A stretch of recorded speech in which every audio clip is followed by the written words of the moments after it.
Praise the Lord. जय मसीह की। मैं प्रभु का धन्यवाद करती हूँ सुंदर समय सुंदर दिन के लिए जो प्रभु ने आज मेरे जीवन में दिया कि मैं एक और बार प्रभु के वचन को, प्रभु की वाणी को आप सबके साथ शेयर करने वाली हो सकी। तो आज हम जिस विषय के बारे में पढ़ेंगे उस विषय का नाम है आत्मिक भोजन। जी हाँ, आज हम आत्मिक भोजन के बारे में बात करेंगे।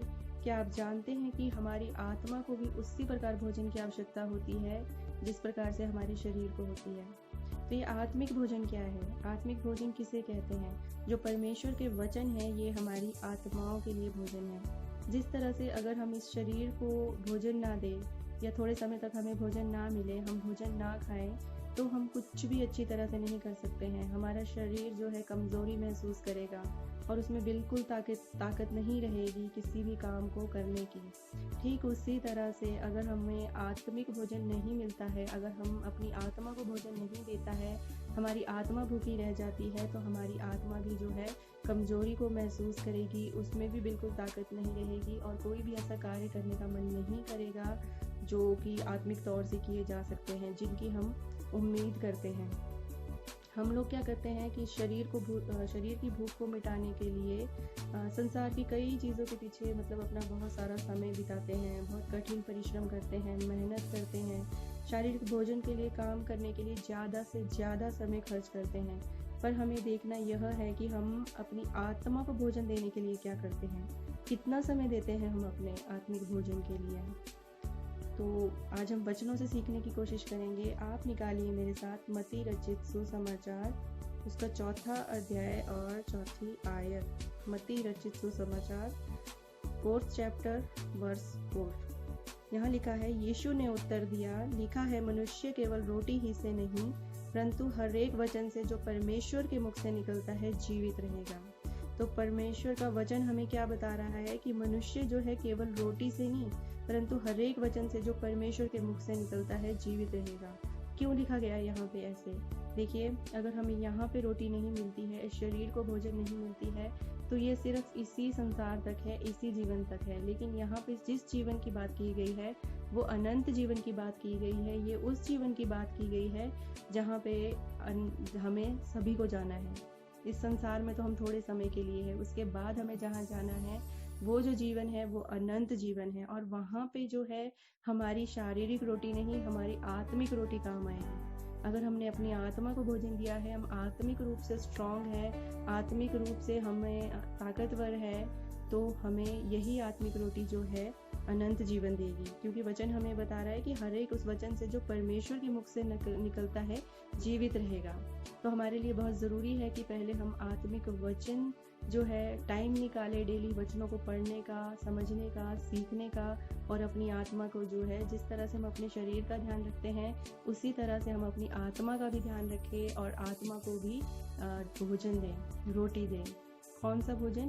परमेश्वर के ये जीवित वचन जो आज आप सबके साथ जो है शेयर किए जा रहे हैं, आप सबके साथ जो है बताए जा रहे हैं, इसे कहते हैं आत्मिक भोजन। आप खुद सोचिए कि स्वर्ग कौन जाएगा? हमारा शरीर जाएगा या हमारी आत्मा जाएगी? जब हमारी आत्मा जाएगी तो हम ज़्यादा ध्यान अपने शरीर पे क्यों देते हैं? हम ज़्यादा से ज़्यादा समय अपने शरीर के लिए ही क्यों निकालते हैं? सांसारिक चीज़ों के लिए क्यों निकालते हैं? आत्मिक चीज़ों के लिए क्यों नहीं निकालते? हम शरीर को तो हर तरह से स्ट्रांग रखना चाहते हैं, ताकतवर रखना चाहते हैं, है ना? लेकिन आत्मा के लिए हम कुछ नहीं सोचते हैं। आत्मा हमारी कमज़ोर होती है, आत्मा में हमारे जान ही नहीं है, आत्मा हमारी थकी हुई है बिल्कुल। क्यों थकी है? क्योंकि हम इन्हें भोजन नहीं देते हैं, अपनी आत्माओं को भोजन नहीं देते हैं, आत्मिक भोजन नहीं देते हैं, हम वचन नहीं पढ़ते हैं, समय नहीं निकालते हैं। तो हमें क्या करना है? जिस तरह से हमारे शरीर के लिए भोजन जरूरी है, हमारी आत्मा के लिए भी भोजन जरूरी है। तो हमें ज़्यादा से ज़्यादा समय वचनों को पढ़ने के लिए निकालना है, समझने के लिए निकालना है। इसीलिए यूहन्ना 6:27 में वचन कहता है, यूहन्ना 6:27 में वचन क्या कहता है कि नाशवान भोजन के लिए परिश्रम न करो परंतु उस भोजन के लिए जो अनंत जीवन तक ठहरता है, जिसे मनुष्य का पुत्र तुम्हें देगा, क्योंकि पिता अर्थात परमेश्वर ने उसी पर छाप लगाई है। तो यहाँ पे जो नाशवान भोजन है, नाशवान भोजन का मतलब क्या? मतलब क्या है? वचन हमें बता रहा है कि नाशवान भोजन के लिए परिश्रम ना करो। नाशवान भोजन से मतलब है इस सांसारिक चीज़ों के लिए अपना टाइम वेस्ट मत करो। हम सिर्फ सांसारिक चीज़ों के पीछे ही घूमते रहते हैं ना। हम अपनी जो अभी की हमारी ज़रूरतें हैं, अभी की हमारी नीड है, इस संसार में हमें जीने के लिए जो जो चाहिए, हम इन्हीं चीज़ों में उलझे रहते हैं, लेकिन इसके बाद का हम नहीं समझते हैं।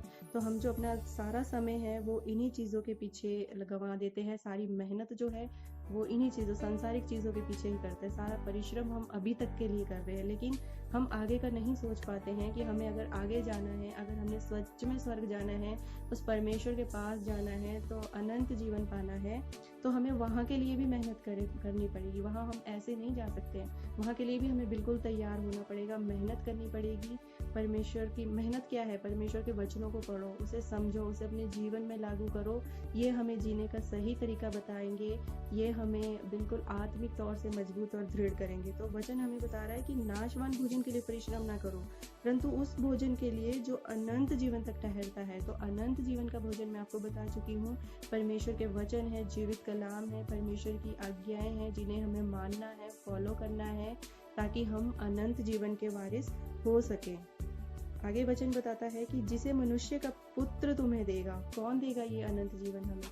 कौन देगा ये जीवित कलाम हमें? कौन हमें आज्ञा देगा? कौन हमें समझाएगा इस आत्मिक भोजन के बारे में?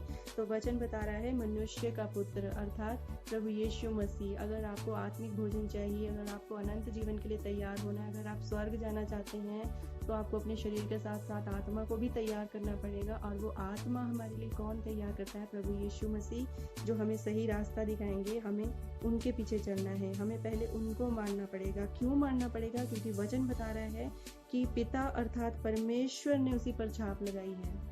तो वचन ने यहाँ पे क्लियर कर दिया है कि जो छाप लगाई गई है, जो अधिकार दिए गए हैं, वो प्रभु यीशु मसीह को दिए गए हैं। वो जो हमारा स्वर्गीय पिता है, जो परमेश्वर है, उसने सारे अधिकार जो है प्रभु यीशु मसीह को दिए हैं। अगर आप स्वर्ग जाना चाहते हैं, अनंत जीवन पाना चाहते हैं, आत्मिक तौर से मजबूत होना चाहते हैं, तो आपको प्रभु यीशु मसीह को मानना पड़ेगा, प्रभु यीशु मसीह को फॉलो करना पड़ेगा और वचनों को फॉलो करना पड़ेगा।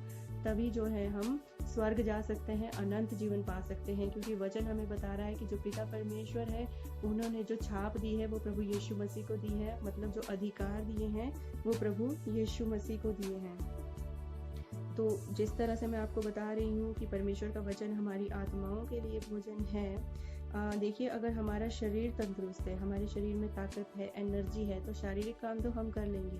पर अगर हमारे अंदर की आत्मा थकी हुई है, अगर आत्मा हमारी डे बाय डे कमज़ोर होती जा रही है, मरती जा रही है, तो हम क्या करेंगे? आप बताओ। हमारी आत्मा को कौन पावर देगा?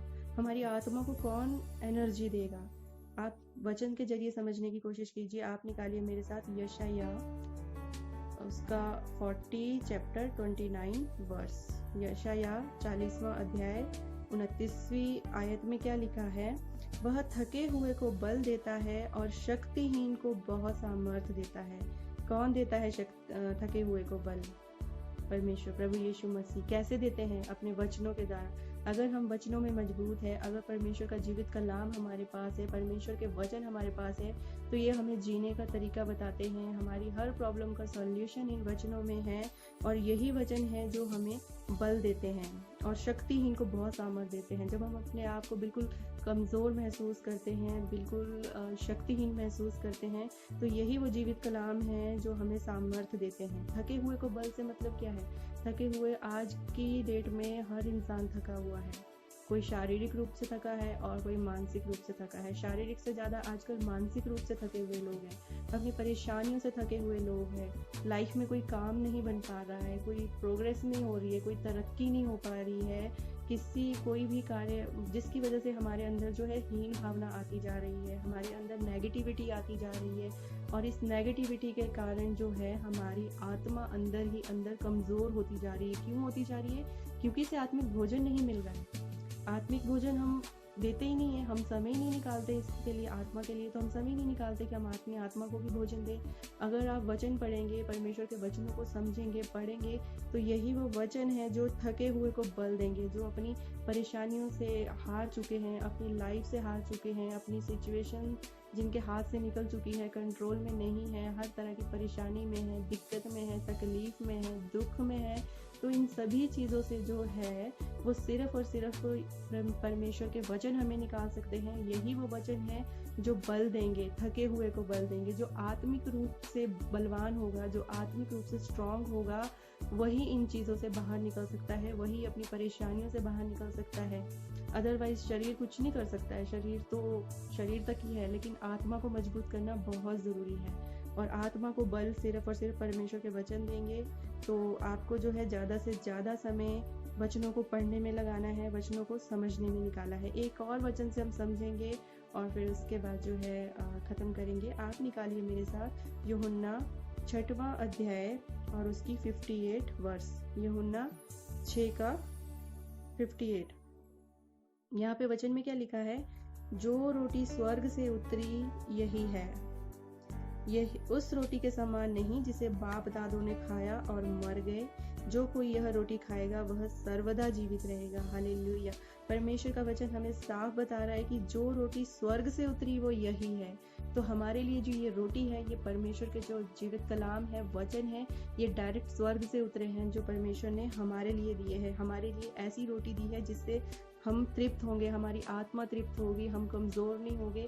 वो हमें बल देगा, सामर्थ्य देगा। कब देगा? जब हम इस रोटी को खाएंगे जो स्वर्ग से हमारे लिए उतरी है। ये उस रोटी के समान नहीं है जिसे बाप दादों ने खाया और मर गए। कौन सी रोटी की बात की गई है? जो हमारे बाप दादे, हमारे जो पूर्वज जो हमें बताए गए हैं, उन तक ये रोटी नहीं मिली थी, उनके पास इसका ज्ञान नहीं था, परमेश्वर के जीवित कलाम नहीं थे, तो उन्होंने ये शारीरिक रोटी, सांसारिक सुख ही भोगे और उसके बाद मर गए। लेकिन यहाँ पे वचन हमें क्या बता रहा है कि जो रोटी, जो परमेश्वर ने स्वर्ग से हमारे लिए रोटी भेजी है, अगर हम इस रोटी को खाएंगे, इन वचनों को समझेंगे, इन वचनों को अपने जीवन में लागू करेंगे, इन वचनों पे विश्वास करेंगे, बाइबल पे लिखी एक एक शब्द पे विश्वास करेंगे, एक एक वचन पे विश्वास करेंगे, तो वचन हमें बता रहा है कि जो कोई यह रोटी खाएगा वह सर्वदा जीवित रहेगा। हमेशा जीवित रहने का मतलब है कि स्वर्ग में अनंत काल का जीवन उसे मिलेगा।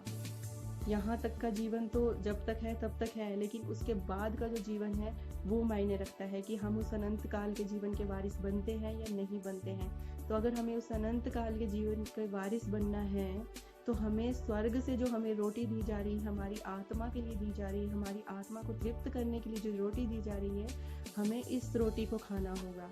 संसारिक चीज़ों के पीछे नहीं भागना है, नाशवान चीज़ों के पीछे नहीं भागना है। हमने सिर्फ यहीं तक सीमित नहीं रहना है, सिर्फ यहीं तक का नहीं सोचना है, हमें आगे का सोचना है, जहाँ हम सब ने जाना है। तो हमें वहाँ के लिए तैयार होना है, हर तरह से तैयार होना है, शारीरिक और आत्मिक हर तरह से तैयार होना है। अपने शरीर को भी पवित्र करना है, अपने मन को भी शुद्ध करना है, और अपने शरीर के साथ साथ जो है आत्मा को भी तृप्त करना है। शरीर को भी भोजन देना है और शरीर के साथ साथ जो है आत्मा को भी भोजन देना है। हमारे शरीर और आत्मा जो है स्ट्रांग होने चाहिए, ताकतवर होने चाहिए, ताकि हम परमेश्वर के सामने खड़े हो सके और उस अनंत जीवन के वारिस बन सके। तो मैं उम्मीद करती हूँ कि आज के बाद आप सिर्फ अपनी शरीर की भूख को ही नहीं मिटाएंगे, अपनी आत्मा की भूख को भी मिटाएंगे, और ज़्यादा से ज़्यादा समय जो है वचनों को पढ़ने में, इनको समझने में और इन्हें अपने जीवन में लागू करने के लिए बिताएंगे। तो इन वचनों से प्रभु आप सभी को ब्लेस्ड करे। God bless you all. जय मसीह की।